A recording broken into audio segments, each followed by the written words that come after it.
Hai teman-teman, apa kabar? Selamat datang di video baru. Kali ini aku ingin menceritakan cerita yang berjudul My Disciples Are All Big Villains. Part 75. Semoga apa yang aku sampaikan nanti jelas ya. Mari kita mulai ceritanya. Hua Chongyang bergidik ketakutan. Tanpa membuang waktu, ia pun bergegas bangkit untuk berbalik dan melarikan diri. Aku telah berbuat salah. Aku akan undur diri. Tanpa perlawanan berarti, yang lain pun segera berlari menyusul Hua Chongyang dengan kondisi babak belur dan kelelahan. Meninggalkan kepulan debu di belakang mereka, rombongan itu lenyap dari reruntuhan dalam sekejap mata. Sesaat kemudian, tubuh Bian yang besar dan kekar muncul di udara, lalu mendarat perlahan. Xiang Liangshu sangat terkejut hingga melompat dan segera mundur. Ia mengira senior Lu akan menyerang Hua Chongyang. Tetapi siapa sangka ternyata ia hanya memanggil tunggangannya. Setelah Bian mendarat di sebelah Lu Zhou, ia pun melompat ke punggungnya. Semo. Senior, sapa Xiang Liangshu tergagap. Tidak ada yang penting. Aku, bagaimana penampilanku tadi? Xiang Liangshu menatap Lu Zhou penuh harap, layaknya seorang anak kecil yang menunggu pujian. Apakah kau tidak marah karena aku menghancurkan basis kultivasimu? Tanya Lu Zhou. Tidak, sama sekali tidak. Aku pantas menerimanya. Lagi pula, aku masih punya sabel magnolia, jawabnya, lalu tiba-tiba berhenti bicara dan buru-buru menambahkan. Maksudku, aku tidak punya sabel magnolia. Lu Zhou menatap Xiang Liangshu dan berkata, langit itu kejam, dan semua ciptaan hanyalah persembahan baginya. Semakin rendah hati dirimu, semakin banyak yang akan kau pelajari. Kau harus merenungkan dengan sungguh-sungguh apa yang seharusnya dan tidak seharusnya kau lakukan. Setelah Lu Zhou selesai berbicara, Bian membubung ke udara, diikuti oleh Yuan Er kecil dan si Wuya yang terbang di belakangnya. Xiang Liangshu hanya bisa terpaku di tempatnya. Ia teringat berbagai insiden yang melibatkan paviliun langit jahat. Dibandingkan dengan mereka, apa yang telah ia lakukan? Setelah hening sejenak, ia membungkuk ke arah Lu Zhou pergi. Lalu bergidik ngeri sebelum berlari menjauh. Pada saat yang sama, di dalam makam Lolot, terlihat Yu Xiangrong yang sedang bermeditasi. Dia menghela napas lega. Dia merentangkan kedua telapak tangannya, lalu mengedarkan ki primalnya dan menyesuaikan lautan ki di dantiannya. Setelah bermeditasi dan mengatur pernapasannya, kekacauan dalam aliran ki primalnya akhirnya tenang. Dia membuka matanya perlahan, menatap cahaya yang menyinari makam Lolot dengan puas. Rasanya luar biasa, bisa terus hidup. Rasanya seperti menyaksikan matahari terbenam dari puncak gunung. Setelah tidur semalaman, matahari akan terbit kembali keesokan harinya. Udara di Gunung Mushan dingin, tetapi bagi para kultivator, rasa dingin itu bisa diatasi. Yu Xiangrong mengangkat telapak tangannya dan melihatnya. Sebuah avatar kecil muncul di hadapannya. Penampilan avatar itu mirip dengan Yu Xiangrong, seperti manusia emas kecil. Namun ia tidak memiliki teratai emas. Cahaya keemasan menyebar ke atas dari kakinya secara melingkar, lalu turun kembali. Pengalaman Yu Xiangrong dalam menumbuhkan daun tidak kalah dengan orang lain. Dia tahu cara menumbuhkan daun. Terlebih lagi, ia tidak tahu bahwa ini adalah jalan yang sama menuju tahap 9 daun. Yang ingin dia lakukan hanyalah membentuk teratai emas yang baru. Setelah memisahkan teratai emas, ia dapat membentuk yang baru. Oleh karena itu, ia mengedarkan ki primalnya dan memadatkannya menjadi cahaya keemasan yang turun di sepanjang avatar. Energinya terkumpul di bawah kakinya. Berdasarkan pengalaman masa lalunya, energi sebanyak ini seharusnya cukup untuk membentuk teratai emas. Akan tetapi, tidak peduli seberapa banyak dia mengedarkan ki primalnya, dia tidak dapat membentuk teratai emas itu. Cincin-cincin energi mengalir keluar dari bawah kakinya seakan-akan mengalir ke lautan. Buka lagi, kata Yu Xiangrong dengan tekad. Begitu suaranya terdengar, cahaya keemasan turun. Terdengar suara resonansi yang kuat. Senyum tipis muncul di wajah Yu Xiangrong. Sehelai daun telah muncul. Yu Xiangrong tiba-tiba merasakan jantungnya berdebar kencang. Dia menahan napas, dan dengan hati-hati mengamati teratai emas di bawah kakinya. Menumbuhkan daun baru bisa dikatakan mudah, namun bisa juga dikatakan sangat sulit. Mudah karena dia sudah berpengalaman, dan tidak perlu mengambil jalan memutar seperti pemula. Bagian tersulitnya adalah ia menderita cedera akibat memotong teratai emas miliknya, dan ini juga merupakan pertama kalinya ia harus membentuknya kembali. Mana yang lebih dulu muncul, teratai atau daun? Jika tidak ada akar, bagaimana mungkin ada daun? Lebih tepatnya, mana yang lebih dulu, ayam atau telur? Dengung. Avatar itu terus gemetar, dan resonansinya pun menjadi semakin jelas. Di bawah kakinya, daun itu semakin terlihat jelas sampai seluruh daun muncul di depan matanya. Daun pertama telah terbentuk. Dengan kata lain, basis kultivasinya telah kembali ke alam kesengsaraan dewa baru lahir satu daun. Ia tak perlu menilai tinggi dan kekuatan avatar itu. Ia tahu itu memang avatar berdaun satu. Teratai emas terus bergetar, dan lingkaran cahaya terus bergerak ke bawah. Menurut dugaannya, teratai emas seharusnya sudah muncul sekarang. Sayangnya, saat dia merasa ki primalnya hampir habis, teratai emas itu tetap tidak muncul. Mempertahankan bentuk avatar menghabiskan banyak sekali ki primal, belum lagi dia terluka. Yu Xiangrong mengangkat telapak tangannya dan menatap avatar di hadapannya. Lingkaran cahaya itu menghilang. Hanya ada satu daun yang tersisa, dan daun itu terus berputar mengelilingi avatar. Tidak ada teratai emas. Ini menyegarkan pemahaman Yu Xiangrong. Meskipun dia adalah seorang elit 8 daun yang memandang rendah dunia, sang pedang iblis yang namanya menakutkan hati orang lain, dia tidak dapat memahami apa yang sedang terjadi di hadapannya. Sebuah avatar tanpa teratai emas. Dia menutup matanya, duduk bersila dalam meditasi, dan mulai menyerap ki prima lagi. Itu berlangsung selama sehari semalam. Ketika merasakan sebagian ki primalnya telah pulih, dan kondisi mentalnya membaik, ia pun memanggil avatarnya lagi. Di bawah avatar hanya ada sehelai daun, masih belum ada teratai emas. Dia mengumpulkan seluruh ki primalnya di bawah kakinya, dan terus mencoba. Dia ingin melahirkan teratai emas baru. Begitu saja, dia mencoba lagi dan lagi hingga ki primalnya hampir habis. Boom! Avatarnya menghilang. Tempat di mana dia duduk tiba-tiba runtuh.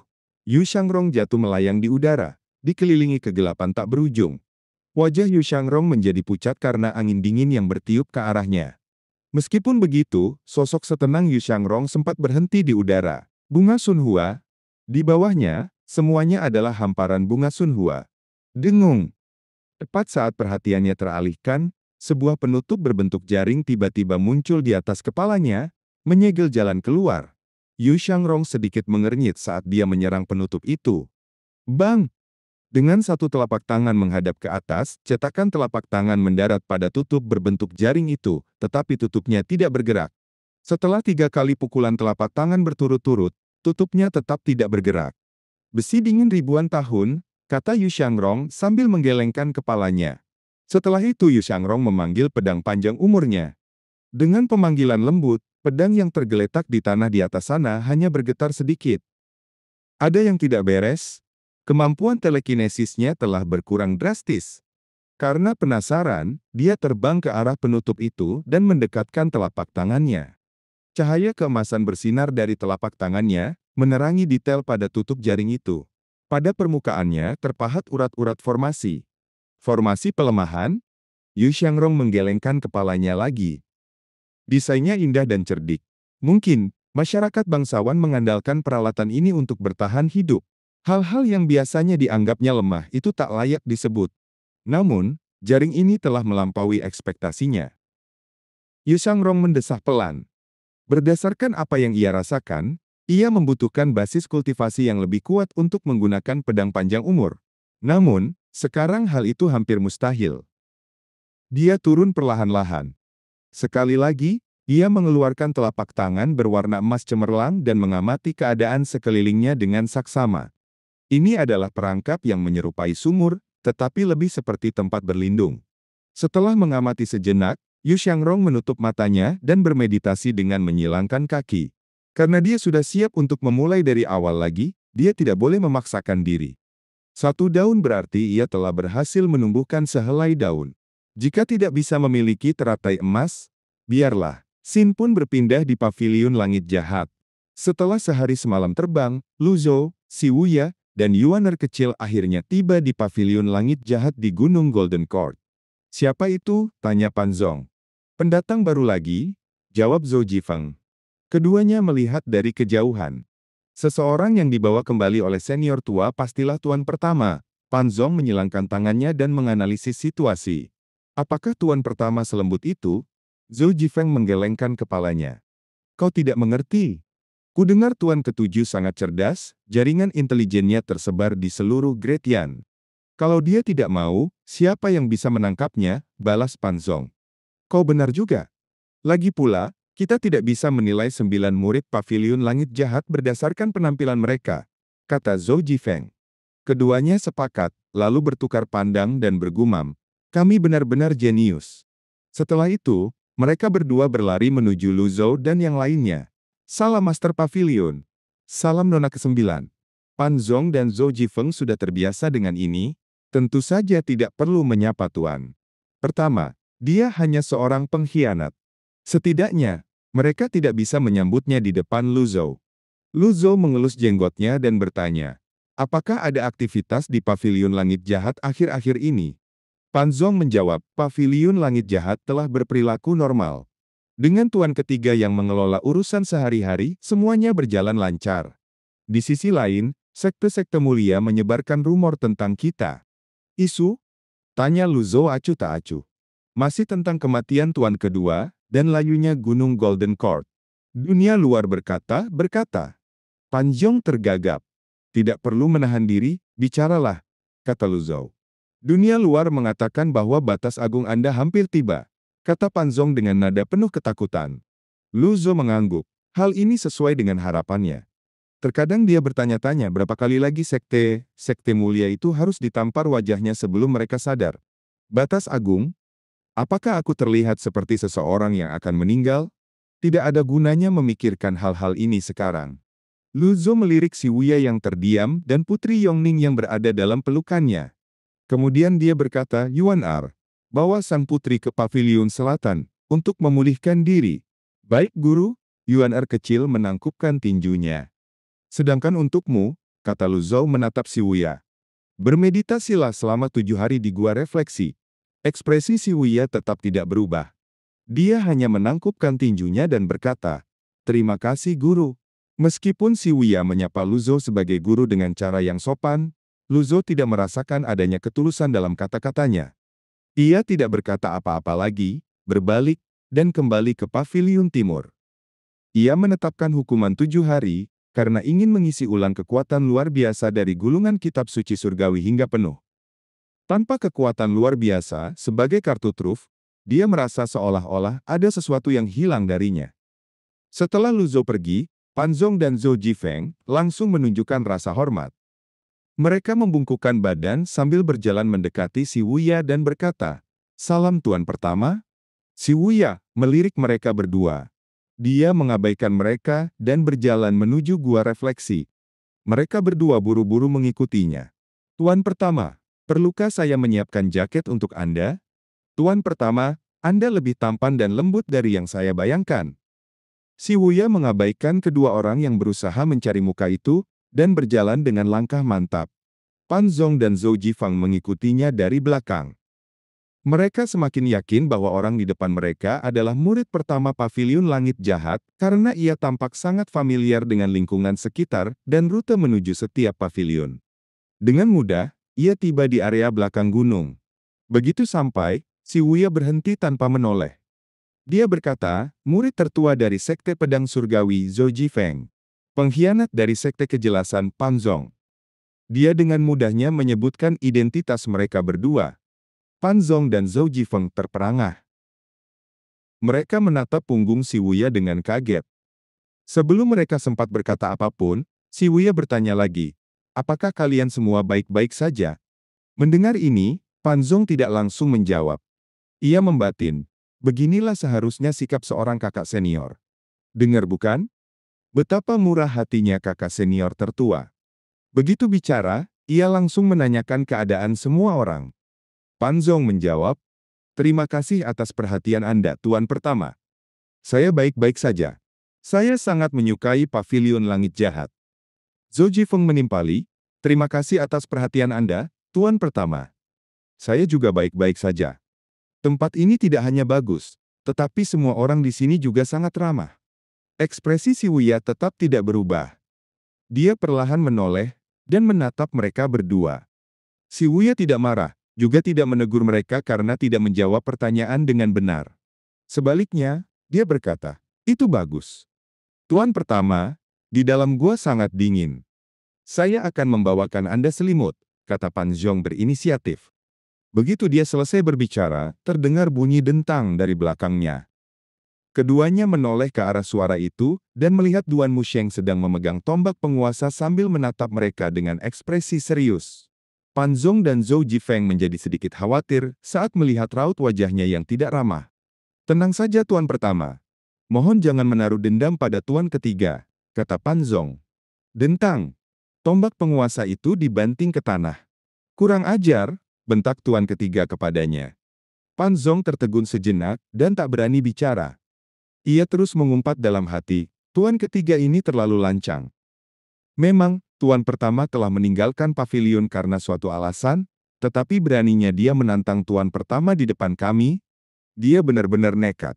Tepat saat dia hendak memohon belas kasihan, si Wuya membungkuk. "Salam kakak ketiga." Ucapan si Wuya membuat Pan Zhong dan Zhou Jifeng saling berpandangan dengan penuh kebingungan. "Pikiranku benar-benar kacau," gumam Pan Zhong. "Lagi-lagi aku mendapat pelajaran pahit," gumam Zhou Jifeng. Duan Musheng berjalan mendekat sambil memegang tombak penguasa di tangannya. Wajahnya tanpa ekspresi saat menatap Pan Zhong dan Zhou Jifeng. Lalu, ia mengangkat kakinya dan menendang mereka berdua sekaligus. Aduh! Pan Zhong dan Zhou Jifeng bertabrakan. Mereka tidak berani melawan dan hanya bisa menatap Duan Musheng dengan perasaan nelangsa. Duan Musheng berkata, "Apakah ini caramu menenangkan amarah Tuan pertama? Sudah sewajarnya seorang kakak senior mendisiplinkan adik juniornya." Pan Zhong dan Zhou Jifeng ingin menangis. Si Wuya tidak peduli dengan perasaan mereka. Ia kembali membungkuk pada Duan Musheng, kali ini dengan sikap yang jauh lebih hormat dari sebelumnya. "Salam kakak ketiga." Duan Musheng mendengus. "Kau masih punya wajah untuk kembali?" "Saya tahu malu," jawab si Wuya. "Selama bertahun-tahun, kau telah menimbulkan masalah di mana-mana dan menyulut api perselisihan. Pada akhirnya, kau kembali ke pavilion langit jahat dengan patuh. Apa kau pikir dirimu sangat pintar?" Duan Musheng terus mengejeknya. "Kakak ketiga berhak membenciku," kata si Wuya. Duan Musheng mengarahkan tombak penguasanya ke arah si Wuya dan berkata, "Jangan harap aku akan mengampunimu hanya karena kau bicara seperti itu." Melihat senjata kelas surgawi di tangannya, si Wuya tidak terkejut. Ia tersenyum dan berkata, "Saya terluka saat pertempuran di Provinsi Liangzhou. Kakak ketiga adalah orang yang berani dan luar biasa, bukan tipe orang yang memanfaatkan kelemahan orang lain." Duan Musheng menyahut, "Belum tentu." Ia memegang bagian tengah tombak penguasa di tangan kanannya, sementara ujung lainnya diselipkan di bawah ketiak. Ia menunjuk si Wuya dan berkata, "Tuan keempat benar, tidak ada yang namanya keadilan ketika berurusan dengan orang tercela. Guru juga telah memperingatkanku bahwa keadilan sejati tidak ada di dunia ini. Biar kulihat seberapa besar peningkatanmu, wahai pengkhianat." Dia menusukkan tombak penguasanya ke depan. Sebuah kilatan muncul, diikuti oleh serangan tombak yang melesat laksana naga. Si Wuya mendorong tanah dan terbang mundur. Untuk sesaat, mereka berdua pun bertarung. Pan Zhong dan Zhou Jifeng segera mundur ke samping untuk menyaksikan pertempuran. "Saudara Pan, aku tidak akan mempercayai omong kosongmu lagi," keluh Zhou Jifeng. "Ini sungguh di luar dugaan," kata Pan Zhong.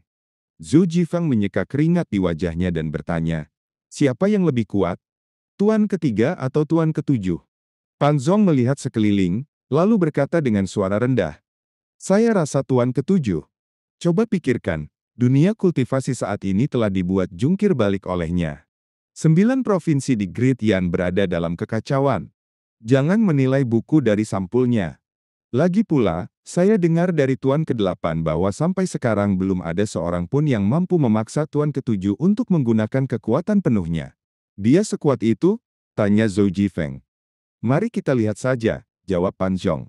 Baru saja mereka selesai berbicara, Duan Musheng melompat ke udara. Ia meraih gagang tombak penguasa dengan kedua tangan dan menukik, menciptakan ribuan bayangan tombak melalui jurus intervensi ilahi. Bayangan tombak yang rapat itu terus menusuk ke arah si Wuya. Beberapa semburan energi keluar dari tubuh si Wuya untuk menahannya. Bang! Bang! Yang mengejutkan, bayangan tombak itu langsung menembus perisai energinya dan melesat ke arah wajahnya. Si Wuya terpaksa mengangkat tangannya untuk menghalau. Bang! Si Wuya terhuyung mundur di udara. Lengannya mati rasa akibat benturan itu dan wajahnya tampak pucat pasi. Duan Musheng menarik tombak penguasanya. Ia tidak melanjutkan serangan, sebaliknya ia berkata, "Hanya itu yang kau miliki?"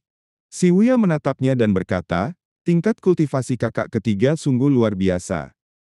Aku mengagumimu." Pan Zong dan Zhou Jifeng hanya terdiam. Zhou Jifeng memutar bola matanya ke arah Pan Zong, ekspresinya seolah berkata, "Aku tidak akan pernah mempercayaimu lagi." Duan Musheng mengangkat tombak penguasanya dan meletakkannya di bahu. Dia berkata, "Masuklah ke gua refleksi sendiri, atau perlu kuantar?" Si Wuya mengangguk. Ia tidak melawan atau berkata apa-apa lagi dan langsung memasuki gua refleksi. Area belakang gunung kembali sunyi. Pan Zong mengacungkan jempol dan berkata, "Tuan ketiga, keterampilan tombak Anda akhirnya meningkat pesat." Akhirnya? Duan Musheng bertanya dengan curiga. "Maksudmu, selama ini aku tidak ada kemajuan sama sekali?" Pan Zong seketika tidak bisa berkata-kata, terjebak oleh pujiannya sendiri. "Ayo kalian berdua juga. Jangan makan selama beberapa hari dan berlatihlah denganku." Duan Musheng tidak marah. Sebaliknya, ia berjalan di antara mereka, meletakkan tombak di hadapan mereka, lalu mencengkeram kerah baju mereka, dan berjalan menuju tempat latihan. Saat senja di paviliun langit jahat, Lu Zhou membuka matanya. Setelah bermeditasi pada gulungan kitab suci surgawi selama setengah hari, kondisi mentalnya sedikit pulih, tetapi ia masih jauh dari puncak kekuatannya. Ia memanggil panel sistem. Nama Lu Zhou ras manusia, Great Yan basis kultivasi, ranah Divine Chord, 1 daun poin prestasi, 42.800 avatar, 10 dunia sisa umur, 9.763 hari barang. Kartu serangan mematikan X1. Kartu blokir kritis X62, pasif. Kartu sangkar pengikat X4. Kartu ujian puncak X1. Wizard, istirahat. Bian. Kartu penyembuhan kritis X2. Kartu sangkar pengikat, diperkuat, X2. Secara keseluruhan, ia mendapatkan banyak manfaat dari misi di Provinsi Liangzhou. Si Wuya, khususnya, telah membunuh hampir 2.000 anggota suku lain. "Aku selangkah lagi memasuki alam kesengsaraan dewa baru lahir," gumam Lu Zhou. Hanya setelah memasuki alam itu, seseorang dapat dianggap telah benar-benar memasuki dunia kultivasi yang sesungguhnya. Lu Zhou melambaikan tangannya, dan panel itu pun lenyap. Ketika teringat masih ada urusan yang harus diselesaikan, ia menahan diri untuk tidak menghabiskan poin prestasinya. Ia merasakan seseorang sedang menyapu di luar dan berkata, "Panggil si Wuya." "Dimengerti, Master," jawab seorang pelayan lalu pergi. Pelayan itu menuju ke gua refleksi dan menyampaikan pesan dari Lu Zui. Tidak lama kemudian, si Wuya mengikuti seorang murid perempuan dari Istana Bulan Turunan dan meninggalkan area belakang gunung. Sepanjang jalan, si Wuya melirik ke arah kultivator perempuan itu dan bertanya, "Di mana kepala istanamu sekarang?" Murid perempuan itu buru-buru membungkuk dan berkata, "Tuan ketujuh, tidak ada kepala istana di paviliun langit jahat, juga tidak ada istana bulan turunan." Setelah berkata demikian, murid perempuan itu menambahkan, "Tuan keenam telah lama dikeluarkan dari sekte oleh Master Pavilion, dan belum ada kabar tentangnya sampai sekarang. Kabar terakhir adalah ketika dia membunuh 5 tikus Yuan dan mengembalikan jubah berharga. Saya belum mendengar apapun lagi sejak saat itu." Si Wuya berhenti dan bergumam. Tidak ada kabar sama sekali. Dia mengingat kembali informasi yang diterimanya. Kebanyakan bukan berasal dari paviliun langit jahat. Awalnya, ia ingin bertanya tentang situasi terkini paviliun langit jahat, tetapi tiba-tiba ia sudah berada di luar paviliun timur. Murid perempuan itu membungkuk dan berkata, "Hamba mohon undur diri." Si Wuya memandang sekeliling paviliun timur. Waktu seolah telah mengubah segalanya. Namun, mungkin satu-satunya hal yang tidak berubah adalah dirinya sendiri. Dia telah tumbuh dewasa, bukan lagi anak kecil seperti dulu. Guru pun bukan lagi guru yang sama seperti dahulu. Si Wuya melangkah masuk. Ketika tiba di luar ruangan gurunya, dia membungkuk dalam-dalam. "Muridmu memberi hormat kepada guru," Tidak ada jawaban dari dalam. Pintu ruangan terbuka sendiri oleh dorongan energi. Si Wuya mengerti maksudnya dan berjalan masuk. Begitu masuk, ia melihat aula yang luas dan nyaman dengan pemandangan pegunungan. Ada sebuah meja di tengah dengan tempat dupa di atasnya, tetapi tidak ada dupa yang menyala. Terdapat pula 4 harta karun ruang belajar, rak buku, dan selembar kaligrafi yang tergantung di dinding. Secara spontan, si Wuya membaca tulisan itu, bulan yang terang bersinar di atas lautan, dan kita berbagi momen ini meskipun terpisah di ujung dunia. Entah mengapa, ketika si Wuya membaca puisi itu, jantungnya berdebar kencang. Dengan kecerdasannya, dia langsung mengerti makna tersembunyi di dalam setiap kata pada puisi itu. Dia terkejut, tetapi tidak berani mengatakan apapun. Setelah hening sejenak, ia memanggil, "Guru." Lu Zhou membuka matanya perlahan. Tatapannya jatuh pada si Wuya saat ia berkata, "Apa kau tidak malu masih memanggilku guru?" Si Wuya merasa cemas dan gugup. Setelah berpikir sejenak, ia memilih untuk berlutut dengan patuh. Lu Zhou bertanya dengan ekspresi datar, "Katakan padaku, mengapa kau meninggalkan pavilion langit jahat?"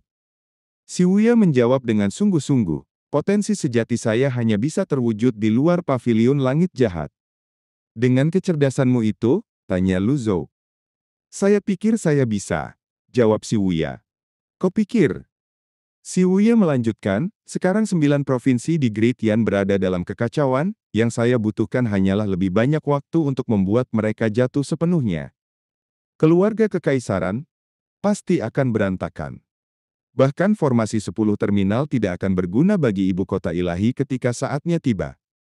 Dengan 9 provinsi yang mengelilinginya, ibu kota ilahi akan terisolasi tanpa bantuan. Kekalahannya hanya masalah waktu. 1 tahun.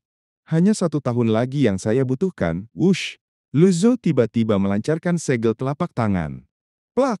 Segel itu menampar wajah si Wuya dengan keras. Ding! Menghukum si Wuya. Hadiah, 200 poin pahala. Ucapan si Wuya terpotong oleh tamparan yang tiba-tiba itu. Lu Zhou mendengus dan berkata, "Kau terlalu melebih-lebihkan dirimu. Saat aku mengenal Kaisar Yongxiao, kau bahkan belum ada di dunia ini. Apa kau pikir kekuatan Yongqing hanya sebatas ibu kota ilahi?" Si Wuya mendongak, menantang tatapan Lu Zhou, dan berkata, "Dengan adanya kakak senior tertua, saya tahu semua tentang kelemahan tahap 8 daun. Baik itu 8 ketua sekte, maupun para pengawal kekaisaran, mereka tidak bisa meninggalkan ibu kota ilahi." "Jadi kau pikir kau sudah memahami keluarga kekaisaran?" tanya Lu Zhou. Suara si Wuya melembut. "Setelah meninggalkan pavilion langit jahat, saya memasuki istana. Dengan sedikit keberuntungan, saya menjadi guru besar." Lu Zhou menyahut tanpa ampun, "Bukan hanya itu. Kau meninggalkan kesan yang begitu baik pada Yongqing sehingga kau memanfaatkannya untuk mendapatkan informasi di istana." "Saya tidak memanfaatkannya," serga si Wuya dengan tegas. Lu Zhou hanya menatap si Wuya dalam diam, membiarkan keheningan itu menjadi jawaban. Terkadang, semakin keras seseorang menyangkal, semakin jelas kebenarannya. Setelah beberapa saat, Lu Zhou mengelus janggutnya dan berkata, "Kau sudah tahu apa yang terjadi pada Yu Xiangrong. Aku tidak akan mengulanginya lagi." Ketika si Wuya mendengar nama itu, jantungnya berdetak kencang. "Di mana kristal memoriku sekarang?" Lu Zhou melanjutkan pertanyaannya. Si Wuya sudah menduga pertanyaan ini akan muncul. Matanya membelalak saat ia buru-buru menggelengkan kepala. "Saya tidak tahu." "Jadi kakak senior keduamu berbohong padaku?" Si Wuya tercekat. "Kau tidak mau memberitahuku?" Lu Zhou bangkit. Ia menautkan kedua tangan di belakang punggungnya, seraya menatap si Wuya. Auranya menekan muridnya itu, membuatnya sulit bernapas. Si Wuya berkata, "Guru, percayalah. Andalah yang menyegel kristal itu. Anda tidak ingin ada yang mengetahuinya, bahkan diri Anda sendiri. Mengapa Anda mencarinya lagi padahal Anda sudah bersusah payah menyegelnya?" "Aku sudah berubah pikiran," kata Lu Zhou singkat.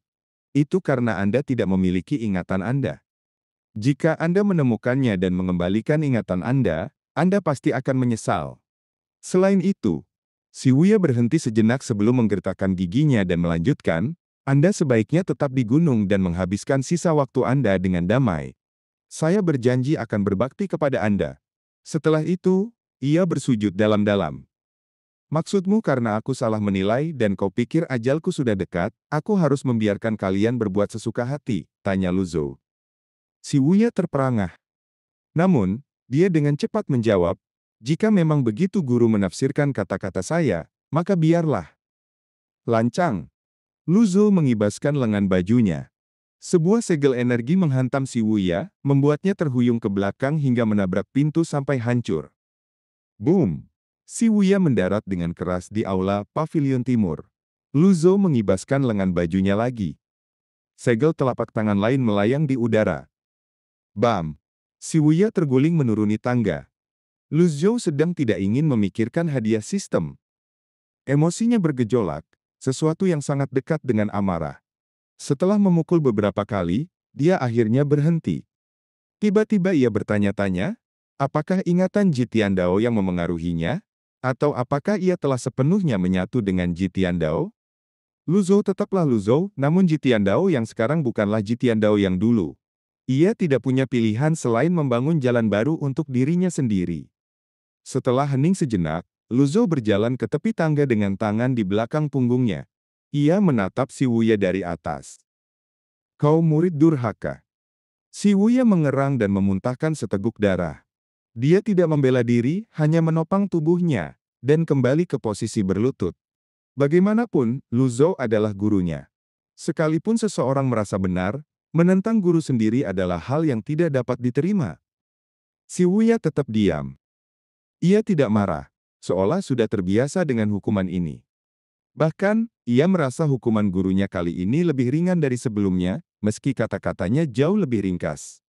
Sambil berlutut, ia teringat perkataan Ming Shi Yin dan Zhu Honggong tentang perubahan guru mereka. Semakin ia memikirkannya, semakin bingung ia jadinya.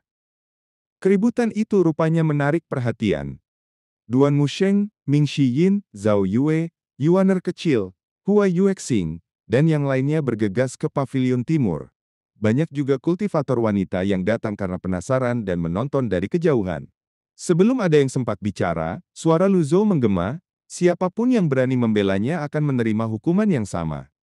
Mendengar itu, Ming Shi Yin melirik pintu yang hancur dan berkata sambil tersenyum, "Guru, saya tidak akan pernah membelanya. Justru, saya pikir dia pantas dihukum lebih berat." Yang lain tidak ada yang berani angkat bicara. Kau banyak bicara. Lu Zhou berjalan menuruni tangga. Ming Shi Yin segera menutup mulutnya. Hari sudah mulai gelap. Bayangan merayap di pavilion timur. Si Wuya tidak tampak malu oleh kerumunan itu. Punggungnya tetap lurus saat berlutut. Menatap gurunya yang menuruni tangga. Di matanya, ia melihat seorang lelaki tua yang akhir hayatnya terasa sudah dekat. Lu Zhou berdiri di hadapan si Wuya dengan tangan di belakang punggungnya. Untuk sesaat, si Wuya merasa seolah kembali ke masa lalu, saat ia masih muda dan dihukum berlutut karena kesalahannya. Bertahun-tahun telah berlalu, namun kini ia kembali pada posisi yang sama. Kau telah merencanakan begitu banyak hal untuk membawa kekacauan ke dunia. Apa yang sebenarnya kau cari? Suara Lu Zhou terdengar jauh lebih tenang sekarang. Sejak meninggalkan pavilion, semua informasi yang si Wuya tahu tentang gurunya berasal dari orang lain. Jangkauan Darknet miliknya pun tidak sampai ke pavilion langit jahat. Namun, ia yakin gurunya kini benar-benar berbeda. Akhirnya, dia menjawab, "Kakak senior tertua, ingin menguasai dunia, jadi saya membantunya. Hanya karena Yu Zhenghai." Lu Zhou menatap si Wuya dengan skeptis. Nada bicaranya menjadi lebih tajam saat menyebut nama itu. Si Wuya berkata, "Balas dendam baru bisa tuntas ketika kakak senior tertua menguasai dunia. Hanya dengan menghancurkan ibu kota ilahi, kita bisa." Ia berhenti tiba-tiba. Lu Zhou mengelus janggutnya. Apakah Yu Zhenghai meninggalkan pavilion murni hanya demi balas dendam? Benar. Kau pikir aku mudah dibodohi? Nada suara Lu Zhou tetap tenang, tetapi si Wuya merasakan tekanan yang tak tertahankan menimpanya. Jika hanya untuk balas dendam, mengapa dia perlu menghancurkan ibu kota ilahi? Dengan kekuatan Sekte Nether saat ini, tidak mustahil untuk meratakan Rowli. Rowli adalah negara yang diperintah oleh sihir. Mereka masih jauh di bawah para kultivator Great Yan. Saya tidak berani berbohong, jawab si Wuya. Lu Zhou menatapnya lekat-lekat. Ia telah membantu si Wuya di Provinsi Liangzhou hanya agar muridnya itu setuju untuk kembali. Bantuan itu tidak mengubah kesetiaannya sama sekali. Nama, si Wuya identitas manusia dari Grid Yan Ranah Nasen Divinity Tribulation. Setiap muridnya lebih keras kepala daripada yang lain. Yu Shangrong tidak mau memberitahuku, dan kau juga sama. Yu Shangrong tidak pernah akur dengan Yu Zhenghai. Menurutmu, siapa di antara mereka yang benar? Tanya Lu Zhou. Tidak ada yang sepenuhnya benar, jawab si Wuya. Metode kakak senior tertua terlalu ekstrim. Kakak senior kedua terlalu sentimental dan mengabaikan aturan mutlak Paviliun Langit Jahat. Meskipun tidak akur, mereka punya satu kesamaan. Mereka tidak akan pernah mengampuni siapapun yang menghina Paviliun Langit Jahat. Lu Zhou sedikit mengerutkan kening. Ming Shiyin. Ya guru. Tampar mulutnya untukku. Ming Shiyin terkejut dan ragu-ragu. Perubahan suasana hati gurunya terlalu cepat. Si Wuya mendahuluinya. Saya akan melakukannya sendiri. Suara tamparan yang renyah terdengar saat ia menampar wajahnya sendiri. Apa kau merasa tidak terima? Tanya Lu Zhou. Saya tidak berani. Mereka yang menghina Paviliun Langit Jahat tidak akan diampuni? Lu Zhou menggelengkan kepalanya dan berbicara dengan nada dingin. Para elite dari 10 sekte besar telah menyerangku 2 kali. Di mana kalian semua saat itu terjadi? Si Wuya kehabisan kata-kata. Suara Lu Zhou semakin dalam. Kalian semua tidak bisa tidur nyenyak selama aku masih ada, bukan? Saya tidak berani. Si Wuya segera bersujud. Serangan 10 elit itu terjadi begitu mendadak. Setelah insiden itu, kakak senior tertua langsung menyerang sekte-sekte yang terlibat. Ketika kakak senior Zhao Yue disandera, kakak senior kedua lah yang pergi dan membantai begitu banyak elit di sana. Karena kau begitu setia, katakan padaku yang sebenarnya tentang kristal itu dan ibu kota ilahi, tuntut Lu Zhou. Si Wuya kembali terdiam. Lu Zhou sudah menduganya. Ia berkata, seseorang tidak akan bisa berhasil sendirian. Justru akulah yang tidak bisa tidur nyenyak karena memiliki murid-murid durhaka seperti kalian. Ucapan terakhir dari gurunya seakan merenggut semua jawaban dari bibir si Wuya. Ia tertunduk dalam keheningan yang berat, dan suasana mencekam itu pun menyebar membungkam semua murid lain yang menyaksikannya. Melihat ekspresi para muridnya, Lu Zhou tersenyum puas dalam hati. Ia merasa perkataannya yang tajam barusan akhirnya cukup untuk membuat mereka tersadar. Pada saat itu, Ming Shiyin berjalan mendekat karena sudah tidak tahan lagi. Kakak ketujuh, mengapa kau begitu keras kepala? Duan Musheng menambahkan, kakak ketujuh, pada titik ini, apa bedanya jika kau mengatakannya atau tidak? Kau bicara tentang berbakti kepada guru, tetapi apakah ini sikap yang seharusnya dimiliki seorang murid? Yang lain tetap diam. Si Wuya menjawab dengan suara tegas. Aku tidak tahu apa yang dikatakan kakak senior kedua, tetapi aku percaya pada penilaianku sendiri. Jika penilaianku terbukti salah di masa depan, aku bersedia menebusnya dengan nyawaku. Ming Shiyin memutar matanya. Ia berjalan ke arah si Wuya, dan berkata, kakak ketujuh, tatap mataku. Apa kau berani menjamin bahwa semua penilaianmu tidak akan pernah salah? Pikirkan baik-baik sebelum menjawab. Si Wuya terperangah. Bahkan orang bijak terhebat di dunia pun tidak akan berani mengklaim hal seperti itu. Tiba-tiba, ia teringat kejadian di panggung teratai, dan di atas villa Patuh. Pada 2 momen itu, ia merasa bahwa mungkin penilaiannya memang salah sejak awal. Ia menenangkan dirinya sebelum mengajukan pertanyaan yang pernah Yu Shangrong tanyakan. Guru, apakah Anda telah menemukan cara untuk mencapai tahap 9 daun? Mendengar ini, semua orang menoleh ke arah Lu Zhou, menantikan jawabannya. Jawaban itu terlalu penting karena akan memengaruhi jalan seluruh dunia kultivasi. Di antara semua yang hadir, hanya Ming Shiyin yang pernah mendengar pembahasan ini, karena itu ia tampak lebih tenang daripada yang lain. Seluruh paviliun timur sunyi senyap. Ekspresi Lu Zhou tetap tidak berubah. Ia mengelus janggutnya dengan satu tangan sementara tangan lainnya berada di belakang punggungnya. Memang, aku telah menemukan caranya, jawab Lu Zhou dengan tenang. Kata-katanya laksana batu yang menimbulkan 1000 riak di danau yang tenang. Semua orang, kecuali Ming Shiyin, menunjukkan ekspresi takjub. Wajah si Wuya yang tadinya lesu, kini seolah mendapat suntikan semangat baru. Matanya terbuka lebar menatap Lu Zhou, tangannya bahkan bergerak-gerak tak terkendali. Bagaimana ini mungkin? Ming Shiyin melambaikan tangannya dan berkata, kalaupun kau diberitahu caranya, apa kau berani melakukannya? Kau harus memotong teratai emasmu. Apa kau punya nyali untuk itu? Memotong teratai emas? Seru yang lain dengan kaget. Metode ini, tentu saja, baru sebatas teori. Lu Zhou lebih suka jika orang lain mencobanya terlebih dahulu. Bagaimanapun, ia memiliki banyak kartu pembalikan. Ia bisa mempertahankan umurnya, bahkan tanpa mencapai tahap 9 daun.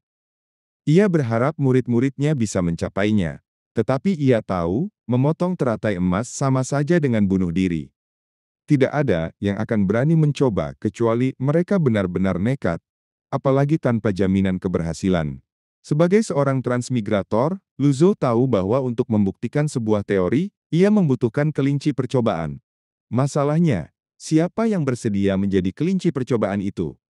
Ming Shiyin membungkuk menatap Si Wuya, dan bertanya dengan lembut. Adik junior ketujuh, apa kau berani?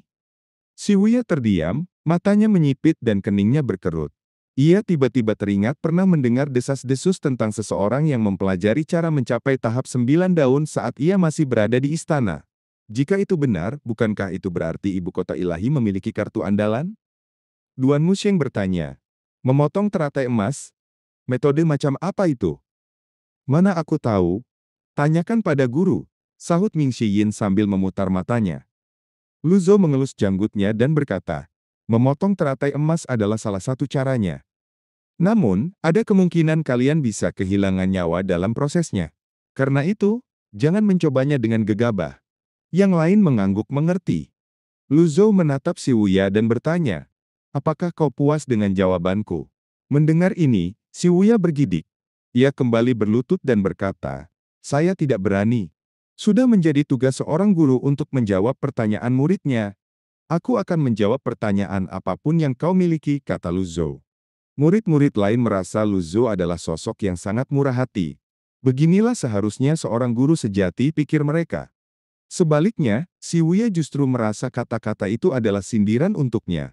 Ia tidak bisa menahan diri untuk tidak gemetar ketakutan. Gurunya masih gurunya, tetapi apakah ia masih murid yang sama seperti dulu? Lu Zhou berbicara lagi. Kalau begitu menurutmu berapa lama lagi sisa umurku? Yah, Si Wuya terdiam, tidak berani mengutarakan pikirannya. Meskipun hampir semua orang berpikir akhir hayat gurunya sudah dekat, ia tidak akan pernah berani mengatakannya di hadapan Lu Zhou. Tanpa menunggu jawaban, Lu Zhou menatap semua yang hadir dan bertanya dengan suara lantang. Menurut kalian semua, berapa lama lagi aku akan hidup? Aula utama kembali sunyi senyap. Lu Zhou sudah lama ingin menanyakan ini. Ia merasa lucu. Apakah manusia memang sebodoh itu, atau apakah mereka sudah begitu terbiasa hidup dengan belenggu, hingga tidak berani menghancurkannya? Seperti yang diduga, tidak ada yang berani menjawab. Ia mengibaskan lengan bajunya dan memberi perintah, kurung dia di gua refleksi. Segel basis kultivasinya dan berikan dia 50 pukulan papan. Dimengerti. Ding. Menghukum Si Wuya. Hadiah, 600 poin pahala. Zhu Honggong berjalan menghampiri Si Wuya. Bagaimanapun, mereka berteman baik, jadi paling pantas jika ia yang mengawalnya. Yang lain hanya bisa menatap Si Wuya sambil menggelengkan kepala, tidak mengerti mengapa ia begitu keras kepala menentang Lu Zhou. Si Wuya berdiri dan mengikuti Zhu Honggong. Setelah 2 langkah, ia tiba-tiba berhenti. Tanpa berbalik, ia berkata, 3 hari yang lalu, jaringan kegelapan menerima kabar bahwa 10 sekte besar telah membentuk aliansi pemusnahan iblis. Desas-desus beredar bahwa kakak senior kedua telah terbunuh. Sekarang, jalan kebenaran berencana untuk melawan balik. Setelah selesai berbicara, ia pergi bersama Zhu Honggong. Ming Shiyin mengerutkan kening. Yuan Er kecil cemberut dan berkata, Guru, kelompok itu sungguh tercela. Kita harus memberi mereka pelajaran. Bagaimana caramu memberi mereka pelajaran? Tanya Lu Zhou. Yuan Er kecil menggaruk kepalanya, lalu melambaikan tinju kecilnya. Tangkap, lalu hajar mereka.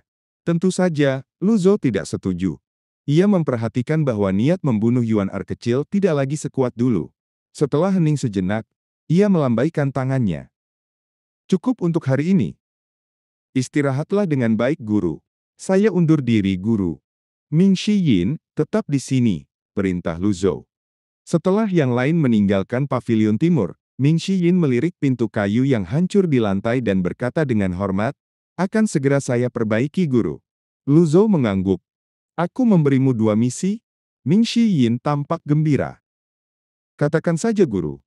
Saya akan melakukan apapun untuk menyelesaikannya, bahkan jika harus melintasi lautan api atau mendaki gunung pedang." Misi pertama, sebarkan berita tentang metode memotong teratai emas sebagai cara untuk mencapai tahap 9 daun, kata Lu Zhou. Hah? Ming Shiyin terkejut. Mereka sudah bersusah payah mendapat informasi itu. Mengapa sekarang menyebarkannya begitu saja? Ia sama sekali tidak mengerti. Lu Zhou menjelaskan, memotong teratai emas itu sama dengan bunuh diri, atau setidaknya, setara dengan memulai kultivasi dari awal lagi. Tidak akan ada yang gegabah mencobanya. Namun, jika kita bisa mengumpulkan informasi dari mereka yang nekat mencoba, kita akan mendapatkan pengetahuan yang sangat luas. Ini adalah sebuah pemikiran yang melampaui zamannya. Para kultivator di masa lalu akan menjaga metode kultivasi mereka seperti harta karun. Karena perilaku inilah kemajuan dunia kultivasi sangat terbatas. Berbagi informasi jauh lebih efisien daripada meraba-raba sendirian dalam kegelapan. Namun, Lu Zhou tahu, harga untuk meletakkan fondasi pengetahuan ini adalah tumpukan tulang dari mereka yang gagal. Saya mengerti, Guru, kata Ming Shiyin. Misi kedua, selidiki aliansi 10 sekte besar itu. Beri aku laporan terbaru tentang mereka, kata Lu Zhou. Baik, Guru. Sementara itu, di Istana Evergreen, ibu kota ilahi. Seorang pelayan berjalan dengan hormat ke ruang kerja sebelum berlutut. Ia memegang sebuah daftar nama dengan kedua tangan di atas kepala. Yang mulia, ini adalah daftar nama kultivator ranah Nascent Divinity Tribulation yang gugur bulan ini. Yongqing meletakkan kuasnya. Aku tidak akan melihatnya. Bacakan untukku. Segera, Yang Mulia. Pelayan itu menurunkan daftar itu dan membaca. 5 kultivator di bawah 3 daun meninggal, karena dantian mereka meledak saat mencoba menumbuhkan daun secara paksa. 3 kultivator 5 daun meninggal karena metode modifikasi teratai emas. 1 kultivator 6 daun berusia 900 tahun gagal saat mencoba menumbuhkan daun setelah mengonsumsi pil umur panjang. Setelah selesai membaca, ia tetap bersujud di tanah. Yongqing mengangguk. Kuburkan mereka dengan layak. Setiap keluarga akan diberi kompensasi 10.000 kati emas dan 1.000 hektar tanah subur. Yang Mulia, bagaimana jika mereka menolak? Tanya pelayan itu memberanikan diri. Itu tawaran terbaik yang bisa kuberikan. Selebihnya kuserahkan padamu, jawab Yongqing dingin. Dimengerti. Pelayan itu undur diri dengan hormat. Ruang kerja kembali sunyi. Yongqing kembali ke mejanya, mengambil kuas, dan menggoreskannya dengan kasar hingga merobek kertas. Ia membanting kuas itu ke meja. 2 Kasim yang terkejut segera bergegas mendekat. Yongqing berkata dengan acuh tak acuh, bersihkan ini. Segera, Yang Mulia. Setengah hari kemudian, saat Yongqing sedang memeriksa laporan kenegaraan, pelayan tadi bergegas masuk dengan laporan darurat di tangan. Dahinya basah oleh keringat. Yang Mulia, laporan dari Provinsi Liang. Baca. Yongqing bahkan tidak menoleh. Pelayan itu membuka laporan dan membaca dengan suara bergetar, 10 kota di Provinsi Liang telah jatuh, ditaklukkan oleh Sekte Nether. Jenderal Xianglai telah gugur dalam pertempuran. Yang Mulia Pangeran keempat dan 6 jenderal lainnya telah tewas.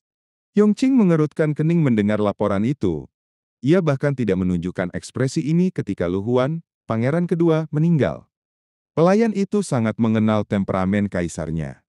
Semakin tenang Yongqing, semakin berbahaya situasinya. Udara di ruang kerja terasa seakan mengandung racun, begitu sunyi hingga ia bisa mendengar detak jantungnya sendiri. Setelah hening yang terasa abadi, Yongqing akhirnya berkata, "Aku mengerti." Pelayan itu merasa sedikit lega, ia memberanikan diri lagi. Yang Mulia, ada satu masalah lain untuk dilaporkan. Apa itu? Ada desas-desus yang beredar di dunia kultivasi. Mereka telah menemukan cara untuk mencapai tahap 9 daun, kata pelayan itu. Yongqing, yang tadinya tampak tidak peduli, segera berbalik. Matanya terbelalak saat bertanya, metode apa itu? Teman-teman, terima kasih banyak sudah menonton video kali ini.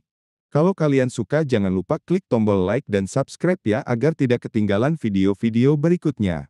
Jika cukup banyak yang menyukai, Mimin akan melanjutkan dari cerita ini.